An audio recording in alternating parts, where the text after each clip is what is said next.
Welcome to the world united. Welcome to the world united. The present practice of medicine and health,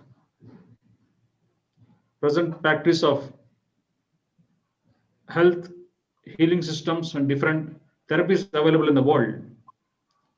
WHO, the World Health Organization, a wing of United Nations organization, has been considering the importance of complementary medicine, has been considering the importance of emotional body and importance of attitudes, importance of social health, importance of even financial health, importance of the spiritual health as well. So health is a multidimensional aspect and just not physical. So in this scenario, with the principles promulgated and advocated by WHO, the emotional aspects and spiritual aspects have been much ignored. In fact, they're not into the actual medical practice at all. So how to actually reawaken the forgotten emotional and spiritual aspects of healing and medical practice? May I request Dr. Lee to speak a few words about what I'm saying? Yes, thank you. So in my Your video 35 is not on. my video is on. Can everybody see? Your video is not visible. Mana, can You're you not see me? visible. Yes, No. I'm able to see her. Yes, she's able to. So I can see myself as well. So sorry, Dr. Yugandhar, you cannot see me, but I think the rest can. Your So- rest can? Okay, great. Yes, I Please am go ahead. able to see her. Yes. Thank you. Go ahead. Okay, good. So, for 35 years, when I was activated to do healing work, the very first thing I realized was the emotional body and must be taken care of, but from spirit or Shen in the Chinese cosmology, from Shen and from spirit first. And in spiritual healing, which is what I offer, is that's the first thing, and miracles happen. So spiritual healing has to be the priority, then the emotions, because spirit moves through the feelings and emotions, and Mana, you address that. So when it moves through that and the physical chalice of the endocrine glands, which release the hormones and which then allow us as sensate beings, as matrices, to feel. And so we need to address this first. And so what I've done is integrate the aspects of emotionality in the organs. For example, in Chinese cosmology, the lungs is linked with grief and crying or mourning, and the liver with anger and release or resentment. So in the traditional systems, we already have that. So my talk was ancient wisdom and sacred science.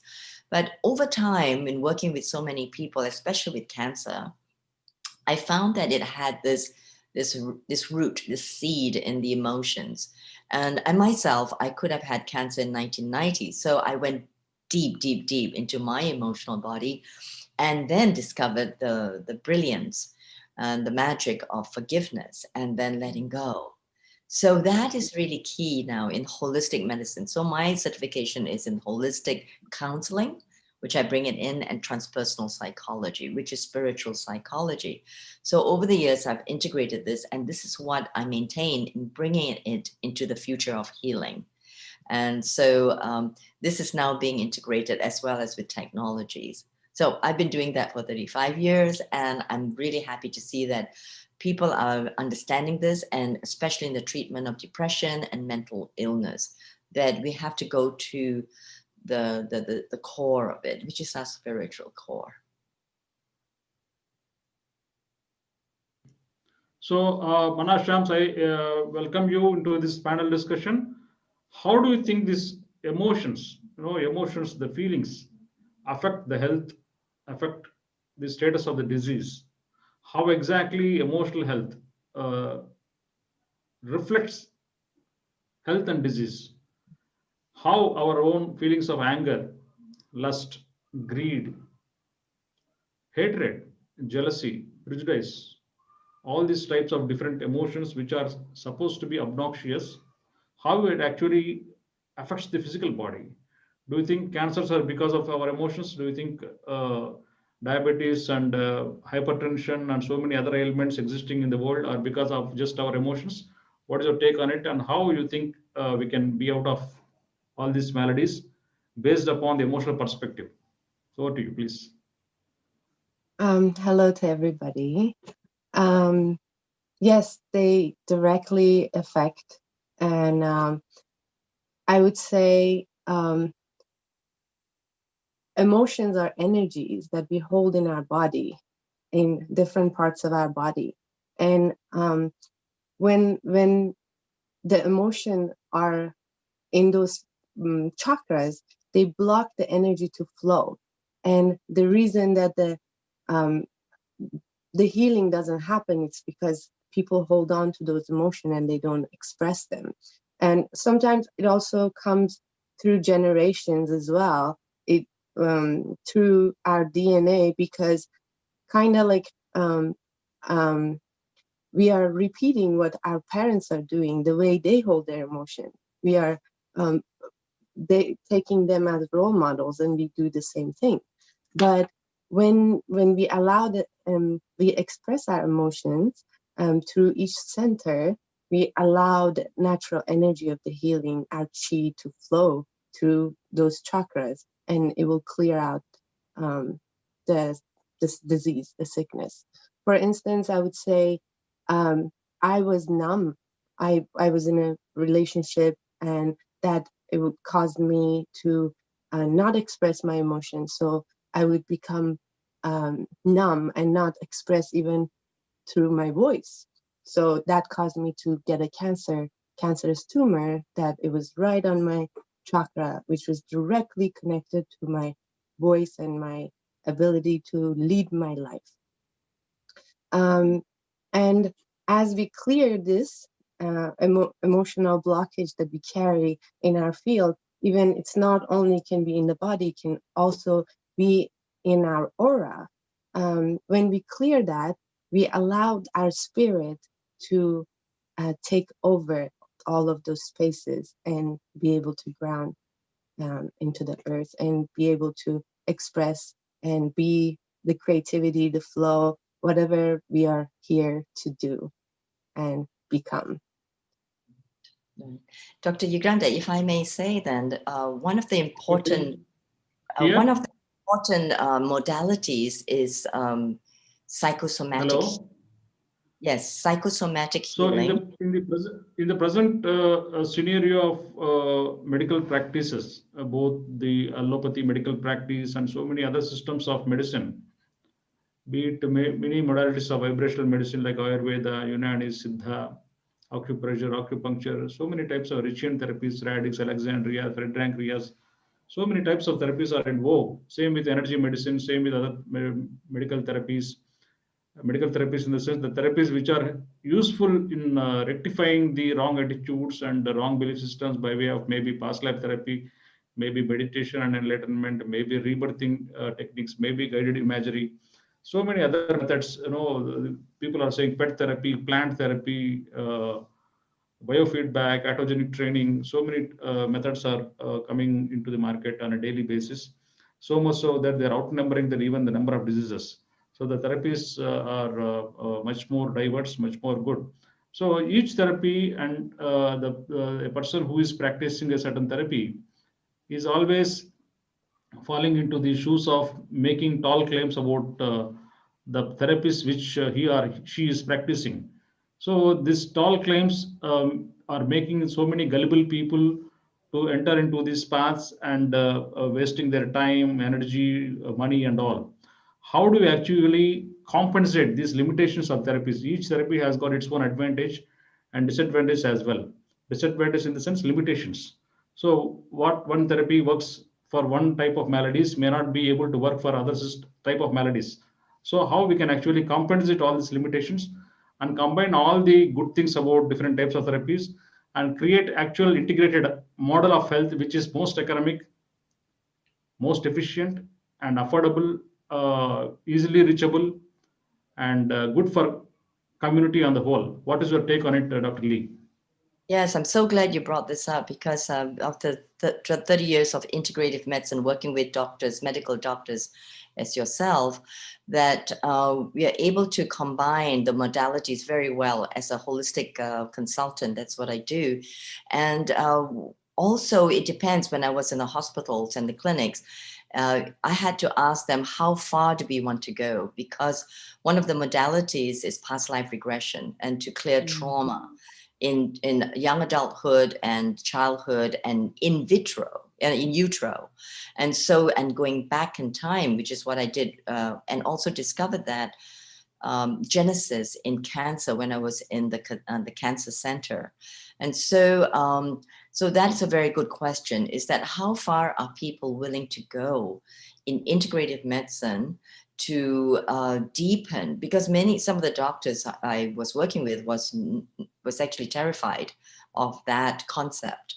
But others have embraced it, and usually from experiencing, from the soma, from the somatic experience. That means the emotions in the cells and that sensate, and they know it themselves, and it can only come from direct experience. So the way that it can be integrated is just by results. That's the key. So in this work that I've had many, many results, and so in almost miraculous, like tumors or let's say growth here, external growth here, what disappeared overnight through this energy work and through this trauma release work. And that was actually friend who's Deepak Chopra's nephew, actually. So, there was a very well validated, and many other instances as well. So what has to happen is more research and more papers, and even when it's by analogies and allegories, that when people give their testimonies, that they have results. So I feel that's really key, apart from just talking about it. There are many people who talk about it, and people who really can hold the frequency for these energies to shift. And yet, having said that, it always depends on the resonance of the patient to have this patient-focused modality, because it talks about the resonance between the healer, facilitator, and the person receiving it. So we were discussing just now about resonance and frequency. So it has to be a match. The same as with looking for specialist doctors. There has to be a match, both in the feeling aspect of choosing a caregiver, as well as in choosing a healer. All the more important because we are placing our psyche and our emotions into the hands of somebody. So I think that has to be very carefully worked out, that to look at the integrity of the person. And with that integrity of the healer facilitator, that means the integrity with spirit, and then the mind, the intention, and the intention through the heart. That means for the good of that person, we can feel it, and it will create results from there. So that's what I feel, in my experience, that's what we have to rely on.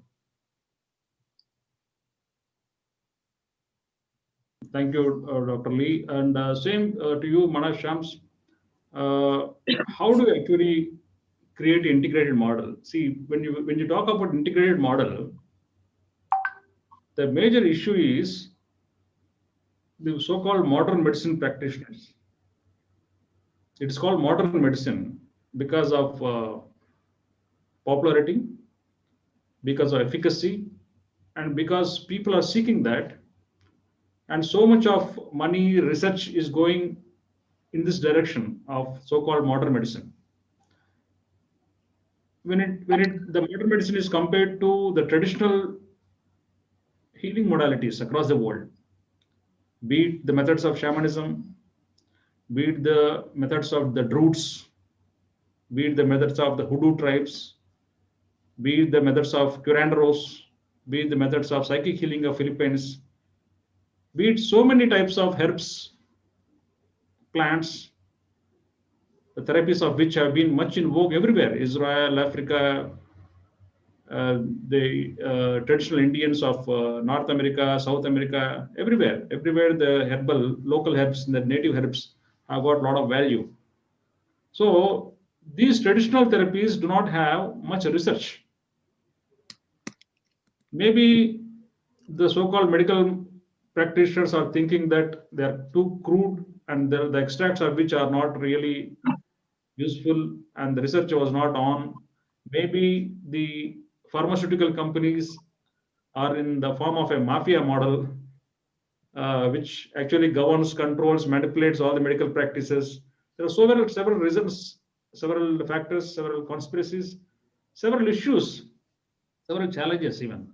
So how to actually integrate this modern medical practices and all the traditional practices?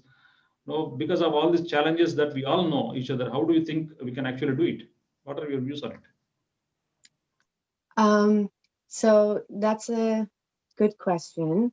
And modern medicine, the problem that I should not call it a problem, but what it is they are just focusing on the body. But we are not only body, we are spirit and mind and body. So in this trinity, if we can combine this, if both medicine, because the ancient wisdom, it doesn't have research, but it's been carried through generation. It's been carried into DNA of the plant for a long time, but it does have the word of the mouth, and it has proven many years. That's why they could live so far and come to this day from ancient times. I believe they need to be in harmony and they need to go side by side each other. There are definitely some cases that need immediate medical attention with the pharmaceutical or surgery will be helpful, but they need to look at the whole body, at the emotional system, what the food the person is eating, their habits, the daily habits, their belief system. These are all effects. But if they give me a pill to take the pain away, it's not the way I'm thinking, I am causing the pain. So it needs to be focused on inner world, and the healing comes from inside. But then the modern medicine can support that as on the side of the ancient medicine. So I think it is time for all to be unified and not be separated. Okay. So grandmother, you have been observing so many things in your life for the past many decades, from your traditional backdrop and observation of so many changes in the medical fraternity, the medical practices the world over. So how do you actually think this integration can happen about the so-called complementary medicine, the medical approaches which are working as sister concerns or adjuvants to mainstay of treatment, either through modern medicine or surgery or anything? How do we actually create an integrated model for the most efficient and least economic model of health? Can we actually do it in the planet Earth before we vacate this planet? Over to you, grandmother. Dr. Yugandhar, also, may I just tell you that Dr. Romi is here. He was tending to a patient. He's a medical doctor, I just told you. Yeah. After the question. Yeah, sorry, I was so late. I had to attend to an urgent situation of a patient. Grandmother, have you heard this question? Not audible. Okay. Can't hear you. Okay. Grandmother, can you hear me?